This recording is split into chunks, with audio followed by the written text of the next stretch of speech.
La compra de un avión F-53 equivale a 3.244 camas en un hospital, un avión. El coste de una hora de vuelo de este avión equivale a un salario bruto anual de un enfermero o enfermera.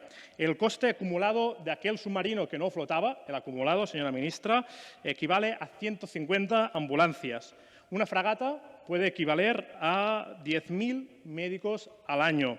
Un tanque a 500 respiradores, señora ministra, y un disparo de este tanque a 90 test para la COVID-19. ¿Sabe qué podría comprar con el misil Taurus, uno de los más potentes que tienen las Fuerzas Armadas del Estado español? Pues casi 1 millón de mascarillas. Un misil cuesta 1 millón de mascarillas, señora ministra. Nosotros no entendemos el gasto militar del Estado. Seguro que usted lleva preparada una respuesta que seguramente irá en dirección de elevar las Fuerzas Armadas, su papel estos días, y en la dirección de escribir, que están escribiendo una gloriosa página de la historia de España, como dijo usted hace unas semanas. La cuestión seguramente no es tanto qué papel está jugando estos días con la emergencia sanitaria, sino el papel que ha desempeñado las Fuerzas Armadas a lo largo de la historia del Estado. Una militarización que nosotros ni reconocemos ni queremos. Hasta hace pocos días hemos visto unas imágenes de ruedas de prensa propias, desde nuestro punto de vista, de otro siglo. Día tras día, comparecencias de militares uniformados lanzando una imagen al mundo del tipo de Estado que tenemos. Mire, deje que compare a dos imágenes. Una rueda de prensa del Gobierno finlandés y una rueda de prensa del Gobierno del Estado español. Desde mi punto de vista, desde el punto de vista de Esquerra Republicana, es evidente que nos genera más confianza la rueda de prensa del Gobierno finlandés que no la del Gobierno del Estado español. Porque vale que estemos delante de una emergencia, vale, señora ministra, pero no estamos en guerra. No estamos en guerra, señora ministra. No puede ser que el jefe del Estado Mayor salga diciendo, con el debido respeto, algunos comentarios del tipo «en la guerra no existen fines de semana». Esto no lo entiende nadie, señora ministra. También felicitando a la población para comportarse como auténticos soldados o para hablar de aquello de nuestro virus querido que dijo un día. Por lo tanto, desde nuestro punto de vista, se ha dado una imagen bélica delante de una pandemia que está sufriendo muchísima gente con muchísimo dolor y con muchísimo sufrimiento. Y desde nuestro punto de vista, este dolor y sufrimiento, ponerlo al lado de esta imagen bélica, de esta imagen de guerra que ha querido generar el Estado español, a nosotros nos cuesta de entender y, además, la rechazamos. Usted me dirá que el Ejército ha tenido un papel muy importante en el desarrollo de esta crisis y que quizá toda la sociedad española les debemos muchísimo, como también usted ha dicho en alguna ocasión. Pues mire, nos puede descontar a nosotros. Hay una parte importante de la sociedad que no le debemos nada a este Ejército, pero es que no le debemos nada a este Ejército ni a ningún ejército del mundo que se equipare, que esté en medio de conflictos militares.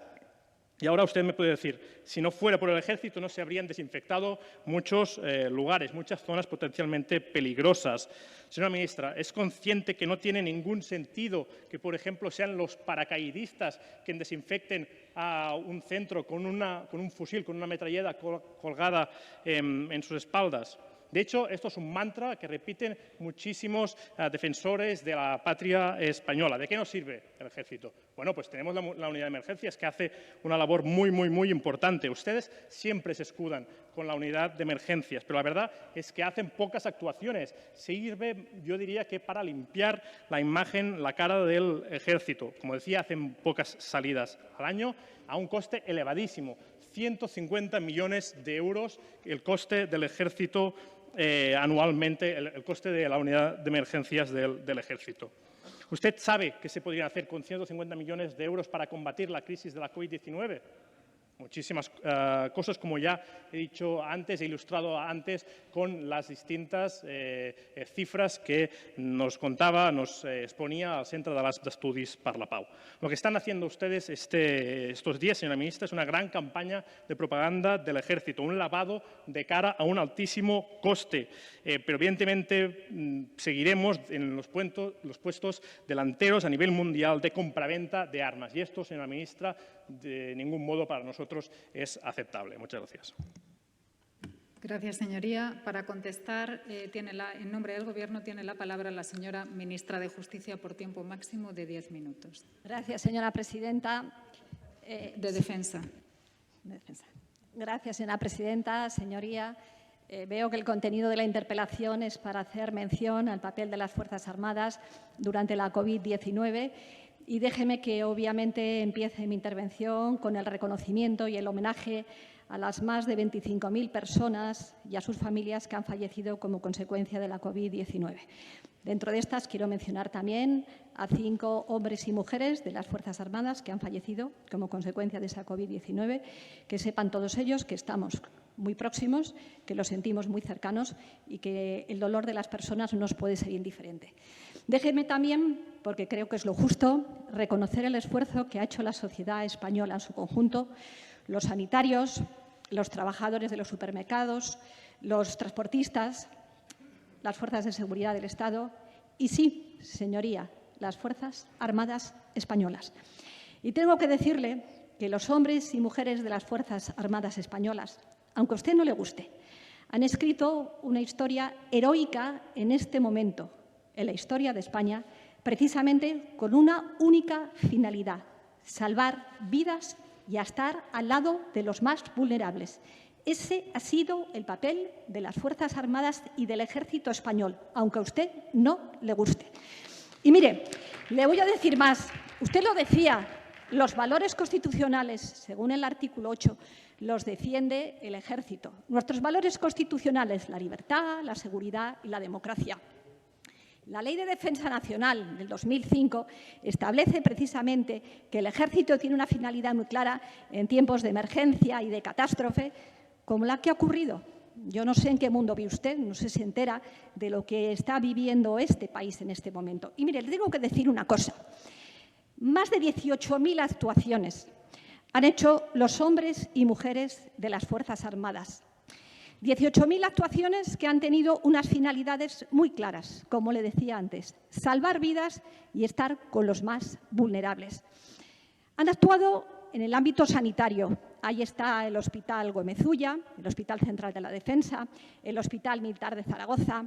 Han ayudado a la construcción de hospitales de campaña, más de 16 hospitales de campaña, también en Cataluña, en Sabadell. Y lo han hecho, ¿sabe por qué? Porque autoridades nos lo pedían, porque instituciones nos lo pedían. Y sabe también lo que han hecho, ayudar a distintos transportes para que pudieran muchos materiales, suministros, venir de otros países. Sabe también lo que han hecho en el transporte: trasladar enfermos de hospitales a otros lugares. Porque, mire, si no hubiera sido por las Fuerzas Armadas, pabellones como los de IFEMA, también en Barcelona, la Fira de Barcelona para personas sin techo, también para ellos, no se hubieran construido. Hospitales, mencionado antes el Sabadell, el de Segovia. En esos 16 hospitales de campaña ha sido atendida mucha gente. Sea usted generoso, reconózcalo, no pasa nada por reconocerlo. Y miren, ¿saben también, aparte de esto, lo que han hecho?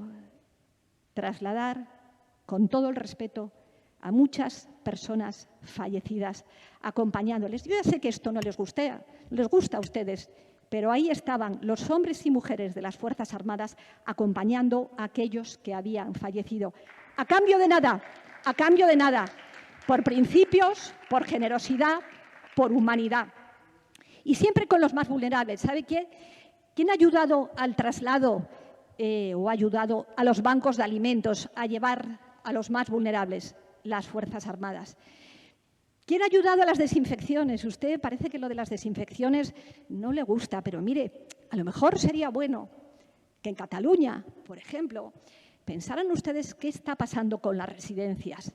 Porque, mire, del total de las actuaciones que se realizaron en Cataluña por petición, 73% eran en el ámbito hospitalario y 43% en residencias. Y le tengo que decir que si alguien ha puesto de relieve el gran problema que tienen las residencias en España, han sido los hombres y mujeres de las Fuerzas Armadas, llegando a los sitios más recónditos, aquellos sitios donde algunas administraciones, a lo mejor el Gobierno del que su partido forma parte, no lo realizaban. Y luego han realizado todo tipo de operaciones, siempre, como digo, en favor de aquellos que son los más vulnerables.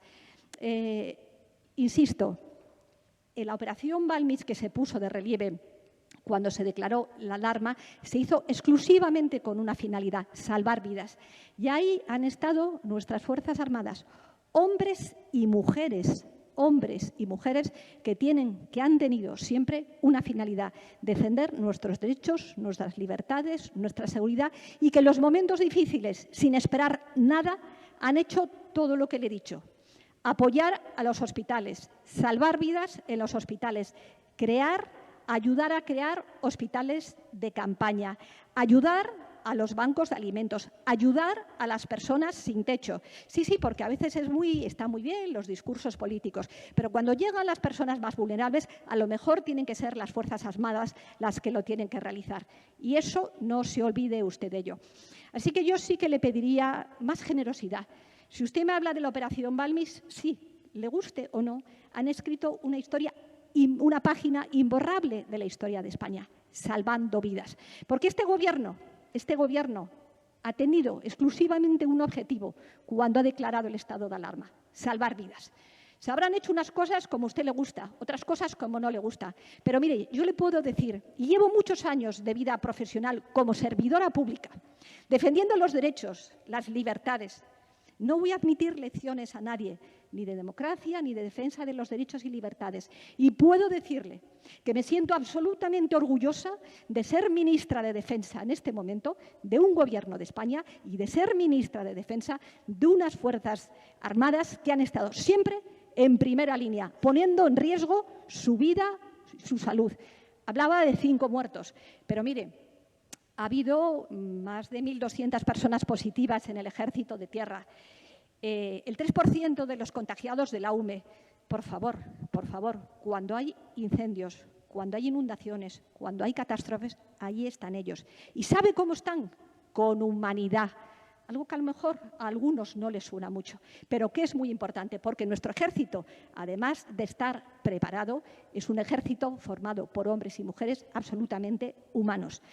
Así que lo que le puedo decir es que de la operación Balmis ha sido una pieza esencial para salvar vidas, para que precisamente el ámbito sanitario haya podido sentirse de alguna manera un poco más aliviado. Créame que no hay nada que pueda satisfacer más a los hombres y mujeres de las Fuerzas Armadas que cuando hacían un hospital de campaña. O también le puedo decir cuando en Cataluña, sin pensar el color ni el partido, han ayudado a construir puentes precisamente para que hubiera podido haber un transporte adecuado. Generosidad. Y quiero recordarle que yo no sé en qué mundo vive usted, a lo mejor vive en un mundo que yo no conozco, pero que en este momento en el mundo hay 71 millones de personas refugiadas, que están refugiadas como consecuencia de la violencia, de los conflictos y de las guerras. Porque sí, señoría, hay guerras en el mundo. Hay 25 conflictos armados en el mundo, muchos desconocidos. Quiere que le cite Afganistán, quiere que le cite el Sahel, quiere que le cite Irak y tantos otros. Y puedo decirle que desde hace 30 años, las Fuerzas Armadas españolas, con la autorización del Parlamento, están comprometidas en misiones de paz. Más de 188.000 hombres y mujeres han trabajado en misiones de paz. Y sí, 186 hombres y mujeres han muerto defendiendo la paz, la libertad y la seguridad en el mundo, bajo paraguas y banderas como el de las Naciones Unidas, como están en este momento en el Líbano. Y yo tendría que decirle que ese ejercicio de generosidad, de dar la vida, A lo mejor ni usted ni yo lo estamos haciendo.